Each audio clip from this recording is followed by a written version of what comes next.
20వ అధ్యాయం. గత వారం వాక్యమే.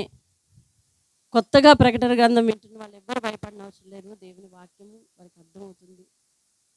చక్కగా దేవుడు మాట్లాడలాగును ప్రార్థిద్దాం. పరిశుద్ధమైన మన పరమ తండ్రి, ఈ వాక్యాలు మన వినికిడిలో దీవించి బాబు నీకు స్తోత్రాలు. నీవు మాట్లాడు. నీవు మా కొరకు దాచి ఉంచిన మేలేమిటో మేము అర్థం చేసుకోవడానికి సహాయం ఇవ్వచ్చు.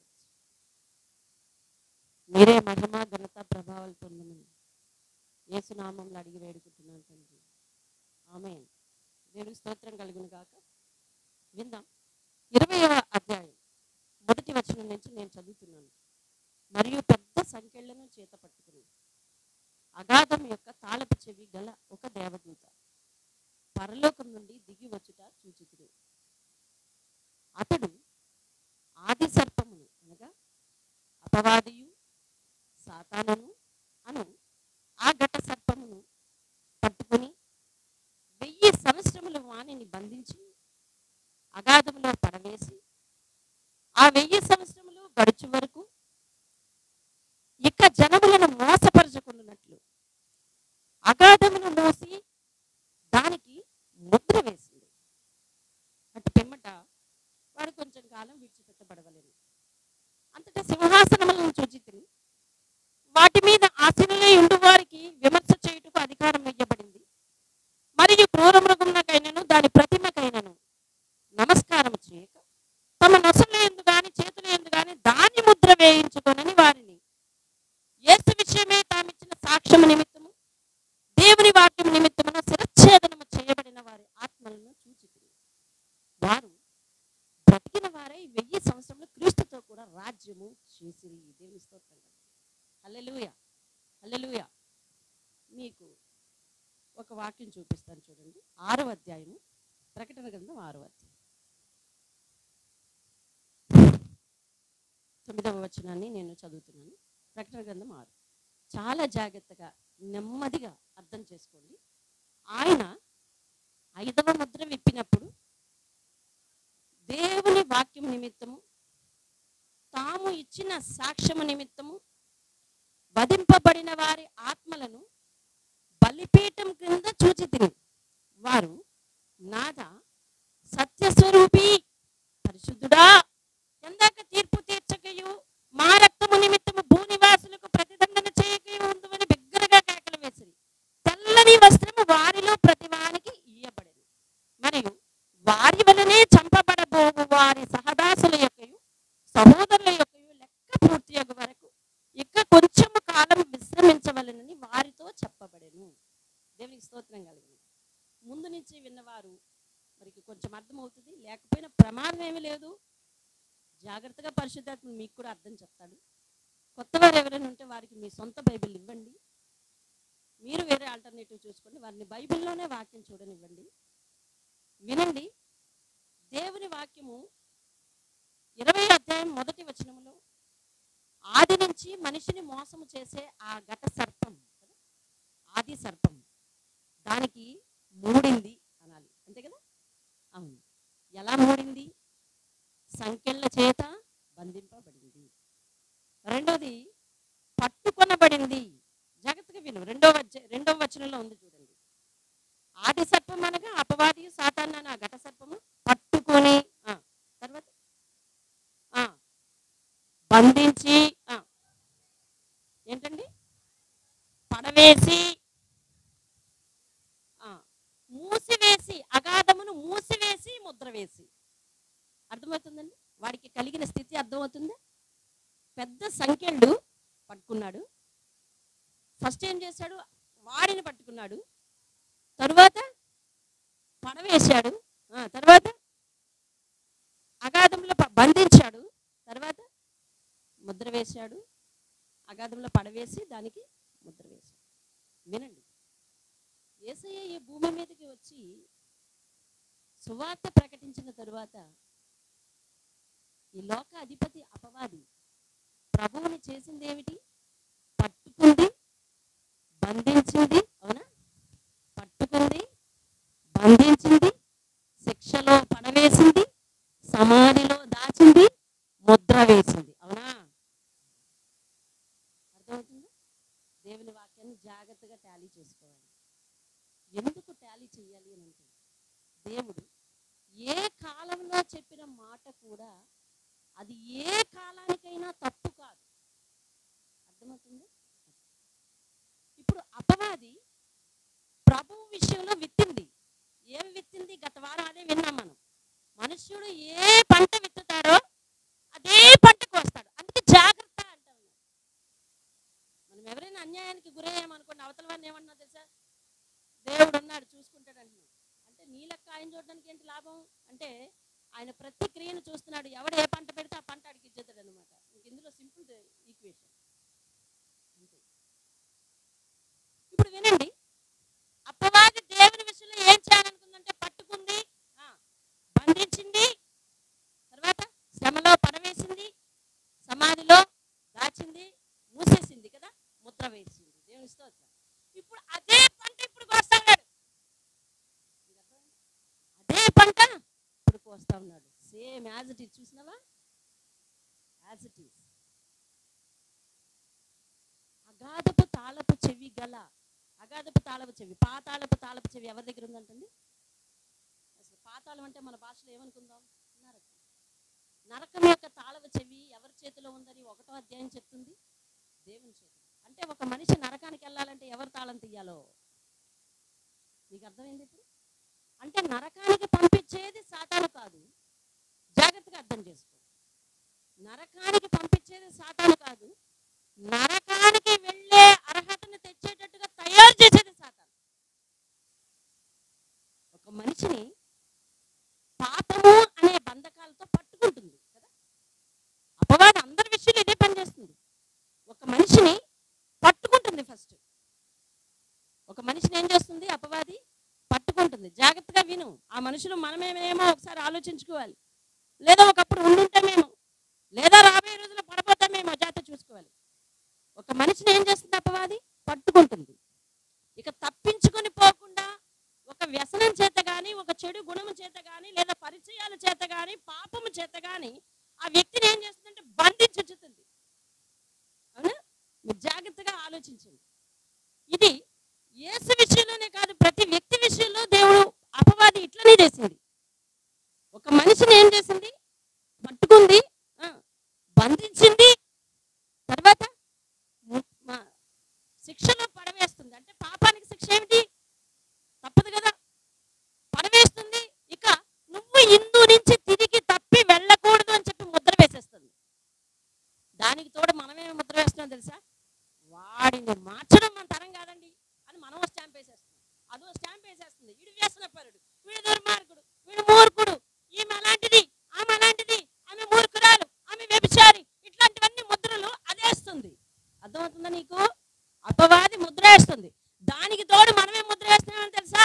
ఇదిగో పలానా వ్యక్తి పలానది, అది మారదు, పలానా వ్యక్తి పలానా వాడు, వాడు మారడని మనం ముద్ర వేస్తున్నాం. ఇంతకీ బాగు చేసేవాడు ఎవరు?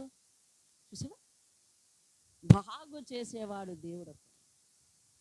ఆ బంధకాలను విడిపించగలవాడు దేవుడు ఒక్కడే. ఆ బంధకాలను తెగ్గొట్టగలవాడు దేవుడు ఒక్కడే. పాపపు బంధకాలను పెళపెళ తెంచివేయగలవాడు దేవుడు ఒక్కడే. పాపము నుంచి విడిపించబడాలి అంటే మనిషి దేవుని దగ్గరికి రావాలి. పాపపు సంఖ్యలు తెంచుకోవాలి అంటే అది మనిషికి చేత కాదు, అపవాది చేత అవనివ్వదు. అటు క్రియ చేయగలిగిన వాడు ఎవరైతే ఇప్పుడంటే పరిశుద్ధుడైన దేవుడే. దేవునిస్తాడు. అపవాది అందరి విషయంలో ఏం చేసిందో, తన బిడ్డల విషయంలో ఏం చేసిందో, ఆయన విషయంలో ఏం చేసిందో అది జాగ్రత్తగా చూశాడు దేవుడు. సేమ్ దానికి యాజ్ ఇట్ ఈజ్ అలానే చేశాడు. ఇప్పుడు ఎవరికి అంతిమ విజయం? అంతిమ విజయం ఎవరికి? అంతిమ విజయం ఎవరికి? మాట్లాడరే మరి? అంతిమ విజయం దేవునికి. హల్లెలూయా. దేవునికి స్తోత్రం కలుగును గాక. కాబట్టి గెలుపునిచ్చువాడు దేవుడు, గెలిపించువాడు దేవుడు. గెలిచిన వారికి ఒక బహుమానం ఉంది. అది వింటే మీరు ఆశ్చర్యపోతారు. నిన్ననే నాకు చాలా గుండె పగిలిపోయినంత పరిస్థితి అయింది. అల్లుతో పిలిచి చెప్పాను ఆ వాక్యాన్ని చూసి. ఇవాళ మనం అదే వినబోతున్నాం. ఇది ఘోరమైన సంఘటన. అది వింటే మనందరం కూడా సెట్ అవ్వాలి. ఎలాంటి వారైనా సెట్ అవ్వాలి. ఎలాంటి వారైనా సెట్ అవుతారు కాబట్టి ప్రకటన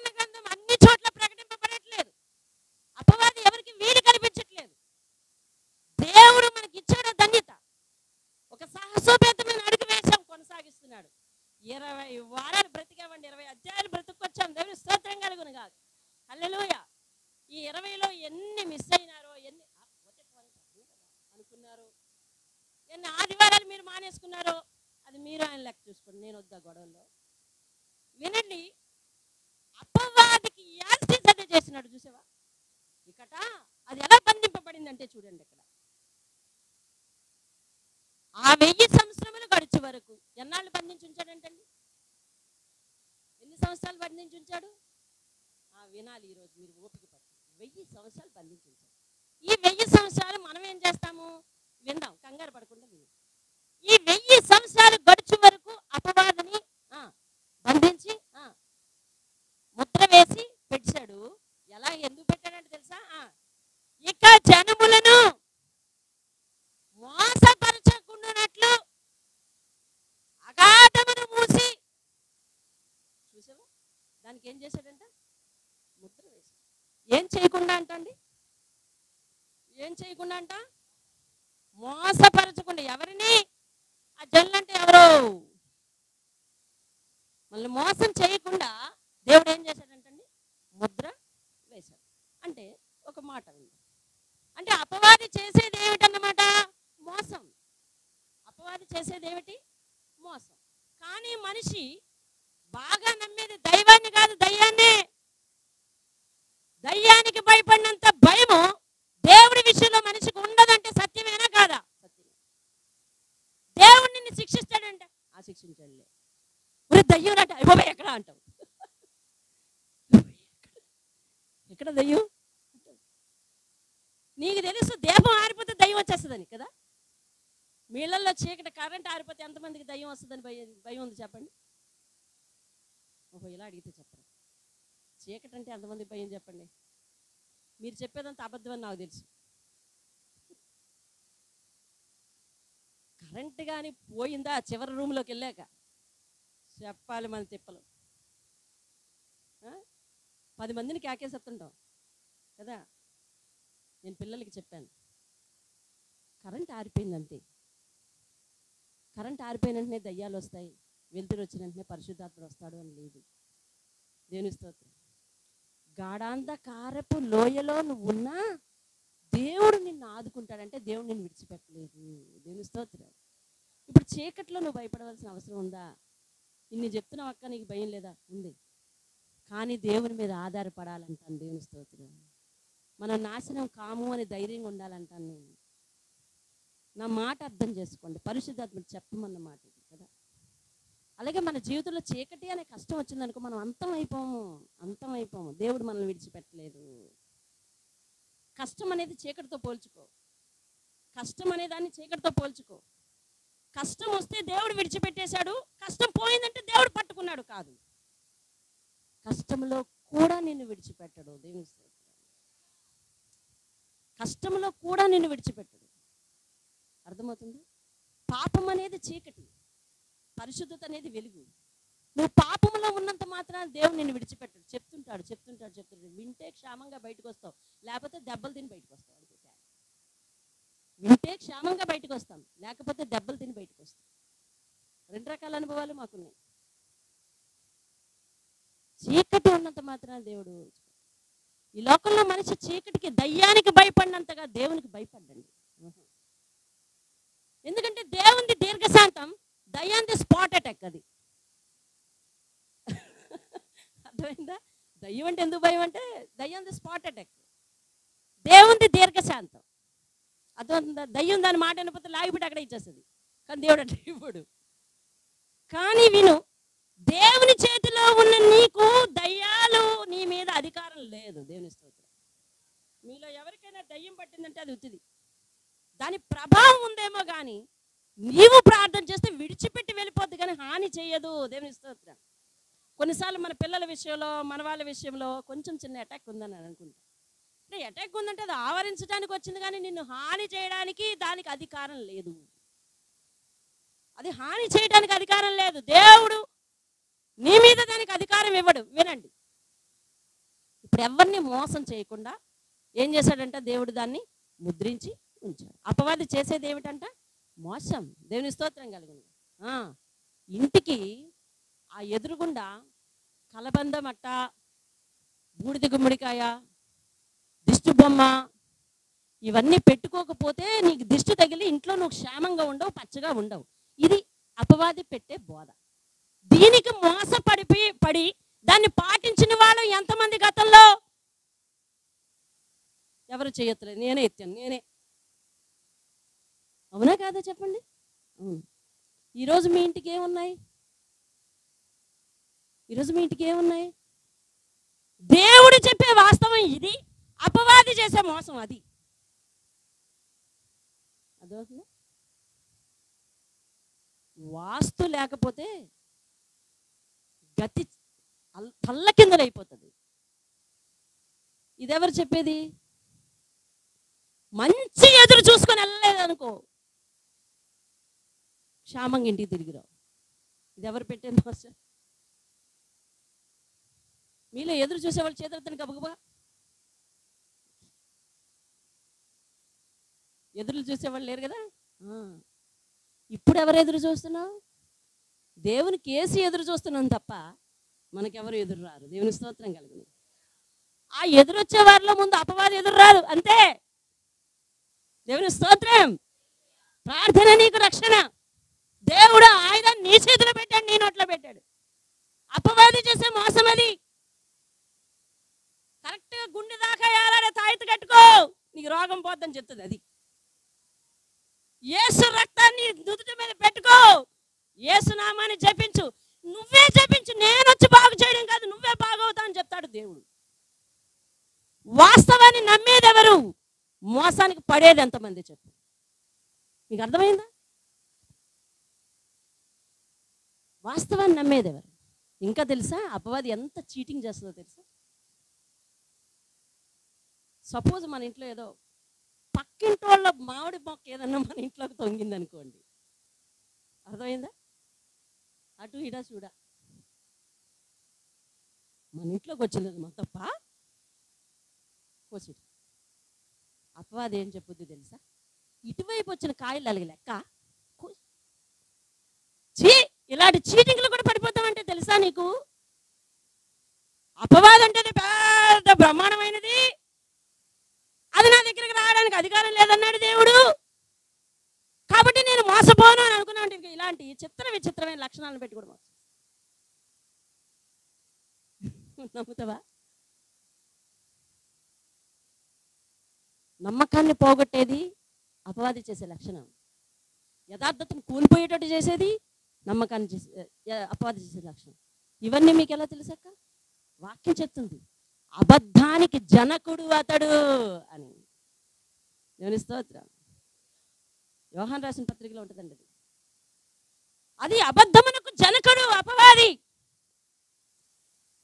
ఇంకా ఎంత ఈజీగా చీట్ చేస్తుందో చెప్పనా? ఎంత ఈజీగా చీట్ చేస్తుందో చెప్పనా? ఎందుకు మీ అందరి మీద అంటే కాదు, ఏమక్క ప్రార్థనకి ఎందుకు రాలేదని మీరు ఎవరైనా నన్ను అడిగారు అనుకో, చిన్న అబద్ధం పుట్టినది వాస్తవం కాదు, చిన్న అబద్ధం.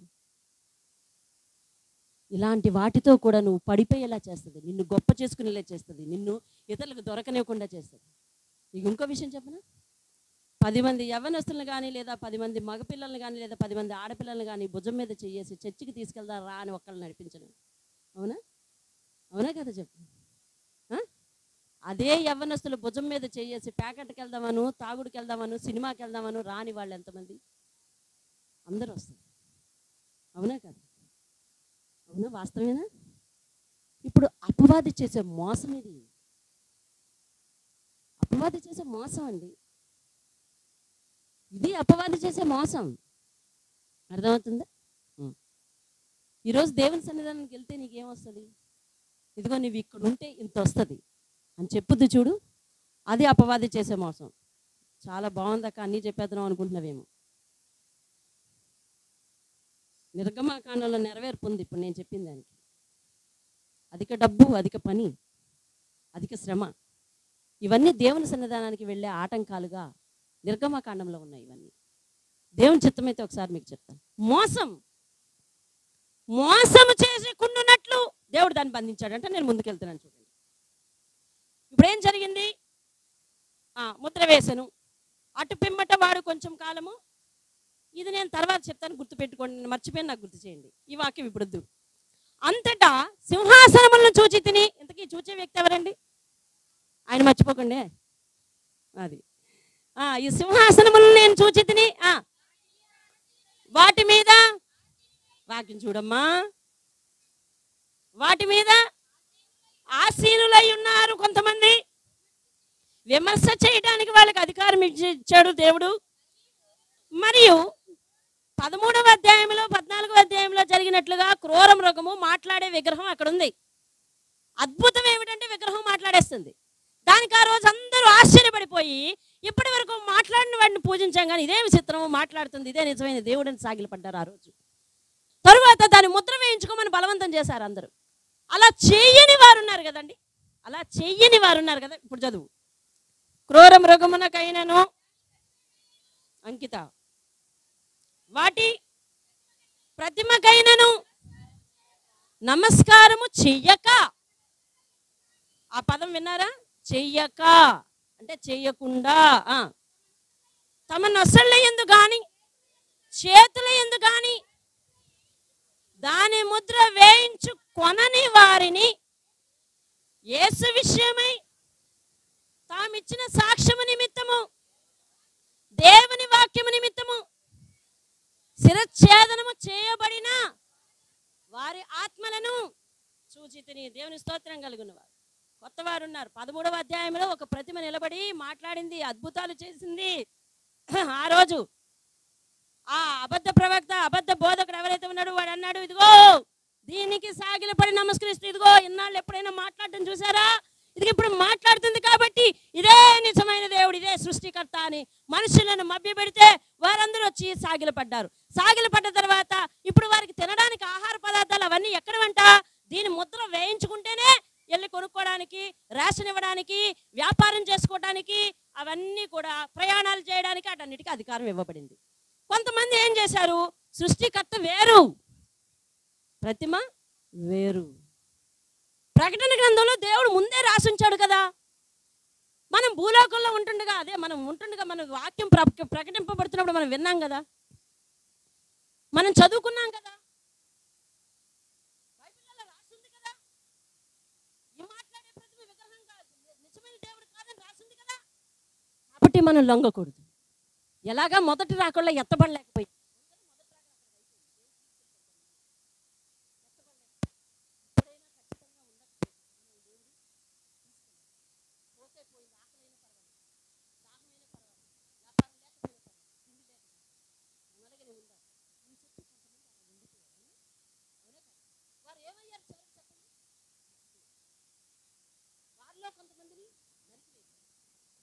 చనిపోయారు. ఇప్పుడు వీరు దేని నిమిత్తం చనిపోయారు అని అంటే, నీతిమంతుడైన దేవుని కొరకు బ్రతికారు. అవునా? అవును. దేవుని స్తోత్రం కలుగునుగా. వారు చనిపోయారు. ఇప్పుడు అపవాదినేమో యువతలు బంధించేసి ముద్ర వేసిన తర్వాత ఆ దేవదూత, అదిగా దేవుడు యోహానుకు అన్నీ చూపిస్తున్నాడు కదా. యోహాను ఇటు తిరుగు అన్నాడు. యోహాను ఏం చేస్తున్నాడు? పరలోకంలో అన్నీ చూస్తున్నాడు. అవును కదా. మీరు ఆ కాన్సెప్ట్ మర్చిపోకూడదు. ఇప్పుడు యోహాను ఏమన్నాడంటే, ఇదిగో అపవాది చూసావా ఎలాగ బంధింపబడి ఉండిపోయిందో అని చూపించాడు. చూపించదు యోహాను ఇటు తిరుగు అంటే ఇటు తిరిగా. ఇటేముంది? వాళ్ళందరూ సింహాసనం మీద కూర్చుని తీర్పు తీర్చటం చూశాడు. వాళ్ళ ముందు ఎవరున్నారు అని అంటే, ఇదిగో ఆ కాలంలో ఆ విగ్రహానికి నమస్కారం చేయని వాళ్ళు, అర్థమవుతుందా, ఆ ముద్ర వేయించుకొని వాళ్ళు, ఆకలైనా పర్వాలేదు యేసే నిజమైన దేవుడని నమ్మి ఉండిపోయిన వాళ్ళు ఉన్నారు కదా, వాళ్ళ ఆత్మలు అక్కడ ఉన్నాయి. వారు వీళ్ళు ఆ కాలంలో వాళ్ళు కదా, వీళ్ళు ఎక్కడున్నారేంటి? చూడు అక్కడ ఏం జరిగిందో. వారు బ్రతికిన వారై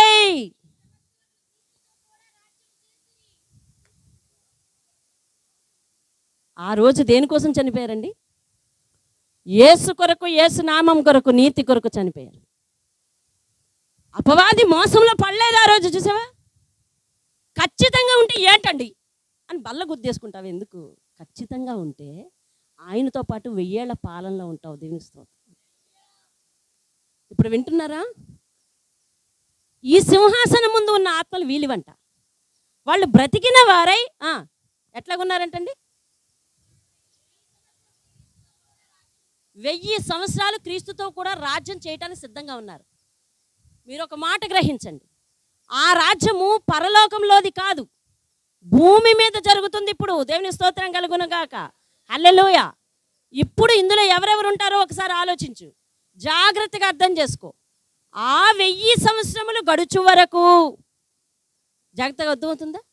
మీకు కొంచెం అర్థం కానట్టుగా ఉన్న దయచేసి జాగ్రత్తగా అర్థం చేసుకోండి. నేను 1కి 2 సార్లు చెప్తాను. ఆ 1000 సంవత్సరములు గడుచు వరకు కడమ మృతులు బ్రతకలేదు.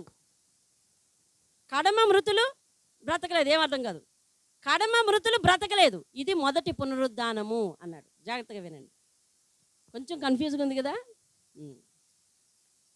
ఇప్పుడు 6వ అధ్యాయంలో ఒకటి చదివాం. ఏమని చదివాం అక్కడ? బలిపీఠం కింద కొన్ని ఆత్మలు ఉన్నాయి. వారందరూ కూడా యేసు సువార్త చేసి, అందులో శిష్యులే కావచ్చు, సువార్తికులే కావచ్చు, వాళ్ళందరూ కూడా ఒకనాడు శిరచ్ఛేదనం చేయబడి శిక్షింపబడి, పౌలు ఎలా చనిపోయాడు? శిక్షింపబడి శిరచ్ఛేదనం చేయబడి చనిపోయినాడు. ఇలా చనిపోయిన వాళ్ళు, సిలువ వేయబడిన వాళ్ళు, పట్టబడ్డ వాళ్ళు, వీళ్ళందరూ కూడా నీతి కొరకు నిలబడి ప్రాణాలైనా పోగొట్టుకున్నారు, కానీ యేసుని విడిచిపెట్టలేదు, ధర్మాన్ని విడిచిపెట్టలేదు, ధర్మశాస్త్రాన్ని విడిచిపెట్టలేదు. శిక్షలో చనిపోయినారు. వాళ్ళ ఆత్మలన్నీ దేవుడు ఎక్కడ భద్రం చేశాడంట?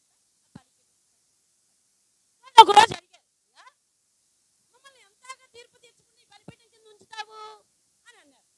అంటే వాళ్ళతో దేవుడు ఏమన్నాడో తెలుసా?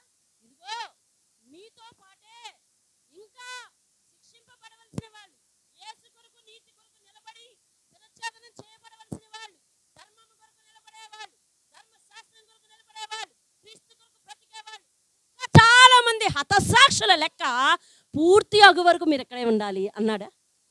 మీకు అర్థమవుతుందా? గట్టిగా అరుస్తున్నానా? అర్థమవుతుందా? లెక్క పూర్తి అవ్వాలి, అప్పటి వరకు మీరు బయటికి రావడానికి వీల్లేదు అన్నాడు. ఇప్పుడు మొదటి పునరుద్ధానం జరుగుతుంది. ఆ మొదటి పునరుద్ధానంలో బహుహింసల చేత చనిపోయిన వారందరూ కూడా బ్రతుకుతున్నారట.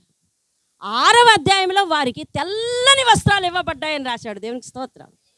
వాళ్ళు తెల్లని వస్త్రాలు ధరించుకుని బ్రతికిన వారై యేసుతో పాటు భూమి మీద 1000 ఏండ్లు అపవాది కన్నుల ఎదుట సురక్షితమైన జీవితాన్ని గడపబోతున్నారు. దేవుని స్తోత్రాలు. అయితే మనం ఒక పాయింట్ వదిలేసాం. అప్పటి వరకు కడమ మృతులు బ్రతకలేదు. 1000 సంవత్సరాలు పూర్తయ్యే వరకు, మీకు అర్థమవుతుందా? అర్థం కాకపోతే చేయి చూపించండి, మళ్ళీ నేను వెనక్కి వెళ్తాను. ఈ 1000 సంవత్సరాలు పూర్తయ్యే వరకు కడమ మృతులు అంటే, కడమ మృతులు అంటే ఎవరు? మాట వినని అన్యులు. అర్థమవుతుందా? క్రీస్తులోనికి వచ్చి తొలగిపోయిన వారు, యోధా లాంటి క్రీస్తుని అమ్మివేసిన వారు, దేవుని నామానికి చెడ్డ పేరు తెచ్చిన వారు, చనిపోయి పాతి పెట్టబడ్డారు కదా, వారు లేవలేదు. 1000 సంవత్సరాల పాలన అయిన తర్వాత వాళ్ళు లేస్తారు. అప్పుడు అంతిమ తీర్పు ఉంది. నీకు అర్థమవుతుందా? అంటే యేసు కొరకు పరిచర్య చేసినందుకు, యేసు కొరకు నిందలు హింసలు అవమానం పొందినందుకు, యేసు కొరకు నీతి కలిగి జీవించినందుకు, అందరూ లోకమంతా ఒక మార్గాన పోతే వాళ్ళ మధ్య ఒక్కడవే దేవుణ్ణి నమ్ముకొని ఆధారపడి ఉన్నందుకు నిన్ను దేవుడు మొదటి పునరుద్ధానంలో లేపుతాడు. దేవుని స్తోత్రం కలుగును గాక. రోజు పరిచర్య చేసే నీకు ఏంటి లాభం అని అడుగుతావు కదా. దేవుని స్తోత్రం కలుగును గాక. అర్థమవుతుందా? ఆ రోజు సియోను పర్వతం మీద ఈ ప్రజలందరూ కూడుకొని దేవుని యొక్క అధికారంలో 1000 సంవత్సరాలు అపవాది కళ్ళ ముందే ఏ జనమునైతే మోసపరచాలని నువ్వు చూసావో, అదే జనము ముందు నేను ఎంత ఆనందంగా వీళ్ళని ఉంచుతానో చూడు అని అపవాదికి చూపించటం కోసం పరిశుద్ధులైన అందరినీ దేవుడు లేపి వారికి బ్రతుకునిచ్చి మొదటి పునరుద్ధానం చేసి 1000 ఏళ్ళు పాలన చేస్తారు. అప్పటి వరకు దేవుని మీద తిరగబడిన ఆత్మలు, అది నేనైతే నేను, నువ్వైతే నువ్వు, అందులో పడుకోవలసిందే సమాధిలో. ఆశ్చర్యం కలగట్లే?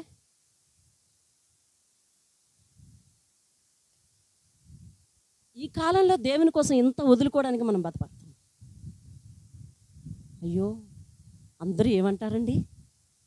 నేను ఇందులోనికి దిగిపోతే అంటాం. ఆ రోజు శ్రమ అనేది ఎంత లోయో మనకు అర్థమవుతుంది. అర్థమవుతుందా? ఆ రోజు చాలా ఆత్మలు కుమిలిపోతాయి. ఆ రోజు చాలా ఆత్మలు కుమిలిపోతాయండి. అయ్యో, ఆ 1000 ఏళ్ల పాలనలో నేను లేకపోయాను. విచిత్రమైన విషయం కదా. నేను అనుకున్నా అందరినీ లేపి అందరికీ వారి లెక్క చొప్పున తీర్పు తీర్చి వారి మనస్సాక్షిని బట్టి, ఇప్పుడు కొన్ని చోట్ల సువార్త కూడా అందలేదు కదా, మరి వారు ఎలా రక్షింపబడతారు? అలాంటి వారిని అందరినీ కూడా రక్షించేసి వారందరినీ కూడా 1000 ఏళ్ల పాలనలో ఉంచుతాడేమో అనుకున్నా. కాదు, ఆ తీర్పు కంటే ముందు 1000 ఏళ్ల పాలన ఉంది. అప్పటి వరకు కడమ మృతులు బ్రతకలేదు అంటే మిగిలిన వారందరూ బ్రతకరు. మిగిలిన వారందరూ బ్రతకవలసిన రోజు ఒకటి ఉంది. వారి వారి లెక్క చొప్పున వారి గ్రంథాలు తీయబడవలసిన రోజు ఒకటి ఉంది. వారు చేసిన క్రియలను బట్టి వారికి తీర్పు తీర్చబడవలసిన రోజు ఒకటి ఉంది. అమ్మ వినండి, తీర్పు తీర్చబడవలసిన రోజు ఒకటి ఉంది. ఆ రోజు వారి క్రియలను బట్టి వారి పేరు జీవగ్రంథంలో ఉందో వేరొక గ్రంథంలో ఉందో చూడాలి. ఆ రోజు జీవగ్రంథంలో ఎవరి పేరైతే లేదో వారిని నరకములో పడవేసి మిగిలిన వారందరితో దేవుడు రాజ్యం చేయాల్సిన నిత్యమైన రాజ్యం ఒకటి ఉంది. అది ముందుకు వెళ్తాం మనం. ఇంకా నీకు ఇప్పటి వరకు గ్రహించవలసింది ఏంటంటే, దేవుని కొరకు పరిచర్య చేసావా, దేవుని కొరకు నమ్మకంగా నిలబడ్డావా, దేవునికి సాక్ష్యం ఇచ్చావా, సమాజం మధ్య నేను రక్షకుడిని కలిగి ఉన్నానని ధైర్యంగా బ్రతికావా, ఆయన కొరకు సువార్త చేసావా, ఆయన కొరకు ఎవరైనా ఒక ఆత్మను చెప్పి నడిపించగలిగావా, రక్షణ ఇప్పించగలిగావా, నీ బిడ్డలను నీ ఇంటిని రక్షించుకోగలిగావా? ఇదంతా చేస్తే పరిశుద్ధుల పాలనలో ఉంటామండి. దేవుని స్తుతి. అక్కడ కేవలం పరిశుద్ధులే ఉంటారు. కేవలం ఆయన కోసం బ్రతికిన వాళ్ళే ఉంటారు. కేవలం ఆయన కోసం జీవితాన్ని త్యాగం చేసుకున్న వాళ్ళు ఉంటారండి. కేవలం ఆయన కోసం ప్రతిదీ, నాకు ఇష్టమైన ప్రతిదీ నేను త్యజించుకొని దేవుని కోసం బ్రతుకుతానని సమర్పణ చేసుకున్న వాళ్ళు ఉంటారండి 1000 ఏళ్ల పాలనలో. తెలుసా, ఈ రహస్యం తెలియక క్రైస్తత్వం అంటే దేవుణ్ణి మార్చాము, మతాన్ని మార్చాము అనుకున్న భ్రమలో ఎంతోమంది క్రైస్తవులు బ్రతుకుతున్నారు తెలుసా. అప్పుడది ఇప్పుడు ఇది అన్నట్టే ఉంది తప్ప అసలు దేవుడు ఏం బహుమానం ఇచ్చాడో ఉంచాడో ఆలోచిస్తే కన్నులకు విచిత్రమైన విషయం చూసాం. భూమి మీద 1000 ఏళ్ల పాలన జరుగుతూ ఉంటే నిశ్చేష్టులుగా సమాధిలో పడుకోవాల్సిన పరిస్థితి అండి మిగిలిన వారందరిది. పోనీ ఆ తర్వాత లెగిస్తే మాత్రం దిక్కేంటి? అందులో కొద్దిమంది ఎవరైనా క్రియలు బాగున్నా, మనస్సాక్షి బాగున్నా వాళ్ళందరినీ కూడా ఏం చేస్తారంటే బెనిఫిట్, ఏదో అది బెనిఫిట్ పీరియడ్ లాగా, బెనిఫిట్ ఏదో బోనస్ లాగా వాళ్ళని పరలోకంలోనికి రప్పిస్తాడు. అక్కడ అంటాడు చూసావా, మత్తయి సువార్తలోని ఒక అధ్యాయంలో తీనవసరం లేదండి. నా పేరట వచ్చే వారికి మీరు గిన్నెడు చన్నీళ్ళు ఇచ్చారా, వస్త్రం లేని వాళ్ళకి వస్త్రం ఇచ్చారా, ఇవన్నీ మీరు చేయలేదు కాబట్టి మీరు శపించబడిన వారు నా ఎడమ చేతి వైపుకి వెళ్ళిపోండి అని అన్నాడు కదా. ఆ ఏరివేత 1000 సంవత్సరాల తర్వాత ఉంది, ఇప్పుడు లేదు. అంటే ఇప్పుడు సమాధిలో ఉన్న వాళ్ళు చాలామంది కూడా రేపొద్దున లేపబడి ఇలాంటి ధర్మ కార్యాలు, ఇలాంటి దేవునికి సంబంధించిన ఏదైనా కార్యాలు చేసిన వారు, వారి మనస్సాక్షిని కొంతవరకు కాపాడుకోగలిగిన వారు ఏమైనా ఉంటే, వారి క్రియల ఫలితము ఆ జీవగ్రంథంలో రాయబడి ఉంటే వారు శాశ్వతమైన రాజ్యంలోనికి వస్తారు. కానీ అంతకంటే తేజోమయమైన సుభిక్షమైన పరిపాలన 1000 ఏళ్ల పరిపాలన, ఏ కొదువలేనిది. ఆ 1000 ఏళ్ల పరిపాలన ఎలా ఉంటుందో బైబిల్లో ప్రకటనలో కాదండి, ముందు అధ్యాయాల్లో చాలా చోట్ల రాశాడండి. దేవుని స్తోత్రం కలుగును గాక. హల్లెలూయా. మచ్చుకు ఒకటి చూస్తావా, ఆమోసు గ్రంథం 9వ అధ్యాయం 11 నుంచి 14. సమయం ఎంత అయిందో ముగిద్దాము. అసలు 1000 ఏళ్ల పాలన ఎలా ఉంటుందో ఒక్కసారి చూసేయి. ఇంకా వచ్చే వారం 1000 ఏళ్ల పాలన గురించి వాక్యాన్ని కొనసాగిద్దాం. ఆమోసు గ్రంథం అసలు ముందు ఎక్కడుందో చెప్పండి. 757 దాటిన తర్వాత 9వ అధ్యాయం 11వ వచనం, 760వ పేజీ. ఇదిగోండి, పడిపోయిన దావీదు గుడారమును ఆ దినమున నేను లేవనెత్తి దాని గోడను బాగు చేసి దాని పోయిన చోట్లల్లా బాగు చేసి ఏదోము శేషమును నా నామమును ధరించిన అన్యజనులందరినీ నా జనులు స్వతంత్రించుకున్నట్లు పూర్వపు రీతిగా దాన్ని మరలా కడతాను. ఇలాగ జరిగించి యెహోవా వాక్కు ఇదే, రాబో దినముల్లో కోయువారు దున్నువారు వెంటనే వస్తారట. ఆ 1000 ఏళ్ల పాలనలో ఎలా ఉంటుందో తెలుసా? ఇలా విత్తనాలు పెట్టుకుంటూ వెళ్తే అలా పంట వచ్చేస్తుందటండి. నీకు అర్థమవుతుందా? దున్నువారు ఎలాగా? కోయవారు అంటే కోత కోయవారు కదా, అంతేనా? మీకు అర్థమవుతుందా? కోత కోయవారు ఎవరు వెనకతలు వెళ్తారటండి? అంటే ఈరోజు విత్తనాలు వేస్తే అఫ్కోర్స్ మనం దాన్ని ఊహించలేము. వెంటనే వస్తారు అని అంటే సాయంత్రానికి రావచ్చేమో, లేదా రేపే పంట కోయచ్చేమో. చూసావా? అటువంటి సురక్షితమైన పరిపాలనలోకి మనం వెళ్ళిపోతున్నామండి. అది దేవుని రాజ్యం. దేవుని స్తోత్రం. ఏ రాజ్యం అది? దేవుని రాజ్యం. చూడండి, విత్తనములు చల్లువారి వెంటనే ద్రాక్ష పళ్ళు తొక్కేవారు వచ్చేస్తారట. వెంటనే కాపు. పర్వతముల నుండి మధురమైన ద్రాక్ష రసము స్రవించును, కొండలన్నీ రసదారలగును. ఇదే యెహోవా వాక్కు. మరియు శ్రమ నొందుచున్న జనులకు ఇశ్రాయేలీయులను నేను చెరలో నుండి రప్పితును. ఆ రోజు ఎందులోంచి రప్పించాడండి? బలిపీఠం కింద నుంచి వాళ్ళని రప్పించాడు కదా. రప్పింతును. పాడైన పట్టణముల మరల కట్టుకొని వారు కాపురం ముందురు. ద్రాక్ష తోటలు నాటి వాటి రసమును త్రాగుదురు. వనములు వేసి వాటి పండ్లను తిందురు. వారి దేశమందు నేను వారిని నాటుదును. నేను వారికి ఇచ్చిన దేశంలో నుండి వారు ఇక్కడ పెరికి వేయబడని. దేవునికి స్తోత్రం చెప్పు. హల్లెలూయా. దేవుని వాక్యం వింటే ఉత్సాహం రావట్లేదు, నిద్ర వస్తుందా? పెరికి వేయబడని, పెరికి వేయబడరు మీరు అని దేవుడు సెలవిస్తున్నాడు. దేవుని స్తోత్రం. హల్లెలూయా. అంటే నీకు అర్థమవుతుందా? 1000 ఏండ్ల పాలనలో మనము కదిలింపబడనట్టుగా చక్కగా నాటుకొని దేవుని దగ్గర ఉంటామండి. దేవుని స్తోత్రం. ఇదిగో ఎక్క నుంచైనా నమ్మితే అందుకు నమ్ము, లేకపోతే విడిచిపెట్టే పర్వాలేదు. అంతేగాని బ్యాలెన్స్డ్గా ఏదో మేలు జరిగిందని నేను నమ్ముతున్నాను, ఇన్ని ఆంక్షలు అంటే నాకు కుదరవని ఈ కాలు ఈ పడవ మీద వేసి ఆ కాలు ఆ పడవ మీద వేయకు. ఎందుకు దేవుని దగ్గరికి వచ్చావో తెలియదు, కానీ దేవుని దగ్గరికి వచ్చిన తర్వాత మాత్రం ఇదిగో ఆ 1000 ఏండ్ల పాలనలో నేను, నా కుటుంబము, నా వారు ఉండాలని ఆశపడి దేవుని దగ్గర భక్తి చేయాలండి. ఇక్కడి నుంచి మనం దేవుని స్తోత్రం. హల్లెలూయా.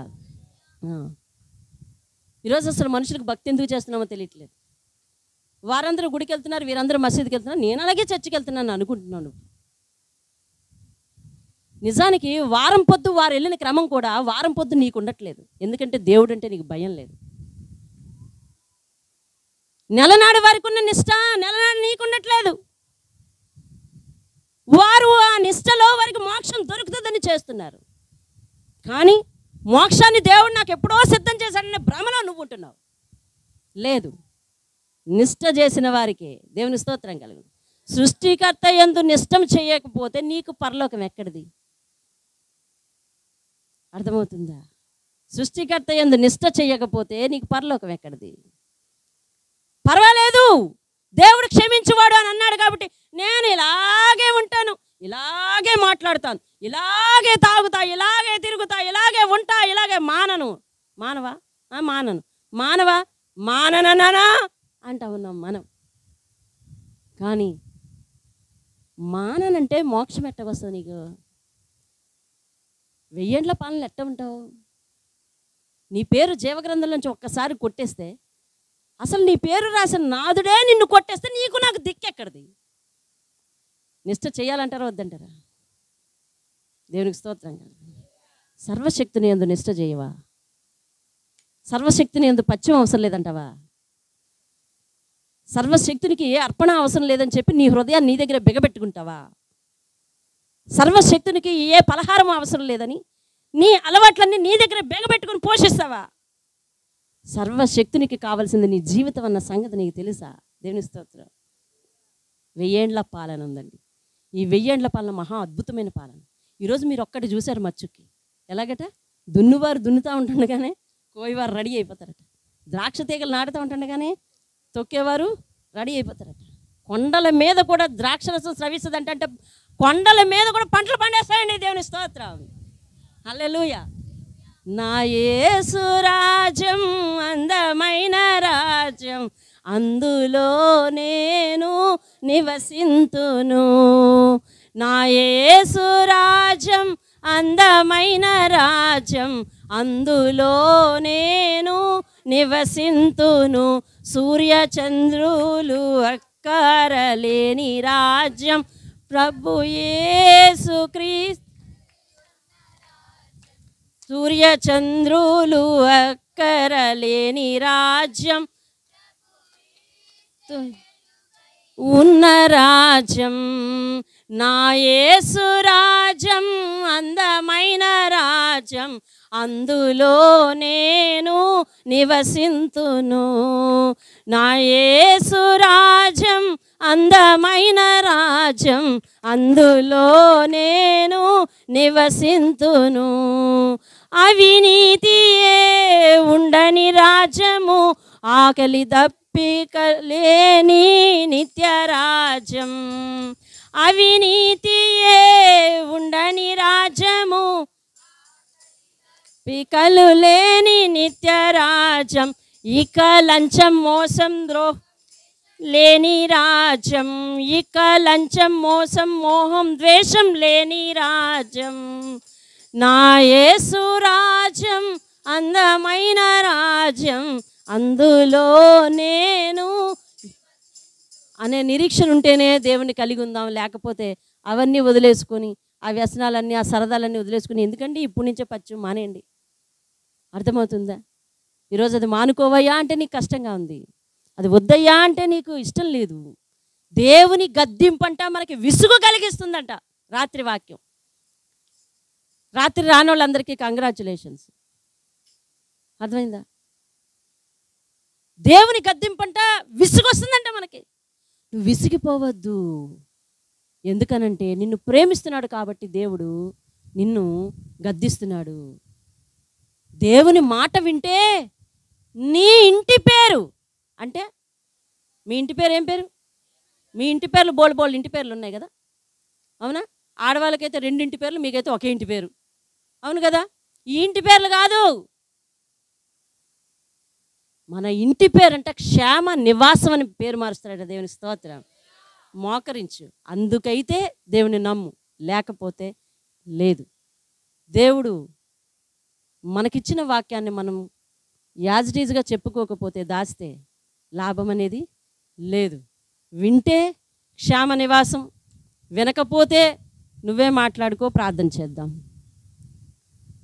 మహోన్నతుడైన మా తండ్రి, 1000 ఏండ్ల రాజ్యానికి నైనా మమ్మల్ని హక్కుదారులుగా చేయుటకు ఇష్టపడి మా కొరకు ముందుగానే ఈ సంగతులన్నీ నీ దాసునికి బయలుపరిచి ప్రకటనలో ముద్రించినవు నాయనా. అయ్యా, ముందుగా తెలియచేసినందుకైనా మేము విని దాని ప్రకారం జీవించడానికి సహాయం చేయండి. నువ్వు ముందుగా మాకు నచ్చ చెప్తున్నందుకు మేము విని నాయనా మీకు లోబడడానికి సహాయం చేయండి. మీరు ముందుగా బుజ్జగిస్తున్నందుకు, ముందుగా గద్దిస్తున్నందుకు మీ దగ్గర సాగిలపడి ఎల్ల వేళలా ఎల్ల కాలము యుగ యుగములు నీ పాదాల దగ్గర మా స్థానం పోగొట్టుకోకుండా మాకు సెలవివ్వండి అయ్యా. ఇప్పుడు మేము పారిపోవాలి లేదా ఎక్కడికో మా పనులు చూసుకోవాలనుకుంటున్నాం, కానీ నీవు గ్రంథంలో చెప్పావు, వారు గుర్రములనెక్కి రథములనెక్కి పారిపోవాలని అనుకున్నారు కాబట్టి వారి జీవితాంతం పారిపోవలసి వచ్చును అని చెప్పావు. ఈ వాక్యాలన్నీ మా కళ్ళ ముందు ఉంచుకుని కూడా మేము పడిపోకుండా అపవాది చేసే మోసములో, ఆ ఉచ్చులో పడిపోకుండా, అపవాది దేవుని సన్నిధికి దూరంగా మమ్మల్ని ఉంచుతున్నప్పుడు దాని ఉచ్చులో పడిపోతున్నామయ్యా. పౌలు చేత నువ్వు చెప్పించావు, దేవుని సన్నిధికి దూరంగా ఉండాలనుకునేది ఒక దుష్ట హృదయం అని. దాన్ని గ్రహించి మేము లేస్తామని చెప్పావు నాయన. అయినా పడిపోయే అమాయకత్వం ఇంకా మాలో ఉంది, అనేక మంది బిడ్డల్లో ఉందయ్యా. కష్టం వస్తే పడిపోతున్నారు, దిగులు వస్తే పడిపోతున్నారు అయ్యా, శ్రమ వస్తే పడిపోతున్నారు తండ్రి. దయచేసి నీ మాటల మీద ఆశ పెట్టుకుని యోగ్యత వారికి ఎన్నో వాక్యాలు తెలుసయ్యా. నీ మీద ఆశ పెట్టుకుంటే గొప్ప ప్రతిఫలం ఉందని తెలుసయ్యా. నీ యందు భయభక్తులు చూపిస్తే గొప్ప మేలు దాచి ఉంచామని తెలుసయ్యా. కానీ వారే ముందు పడిపోతున్నారు. దయచేసి మేమెవ్వరం పడిపోకుండా, ఇదిగో నీవు దాచి ఉంచిన 1000 ఏండ్ల పాలన, అందులో మేమందరము నిత్య సభ్యులమగునట్లు మమ్ములను, మా బిడ్డలను, మా గుడారాలను క్షేమ నివాసములుగా మార్చమని యేసయ్య అతి శ్రేష్టమైన నామంలో బ్రతిమాలుకుని అడిగి వేడుకుంటున్నాను పరమ తండ్రి. ఆమేన్, ఆమేన్. సెలవు.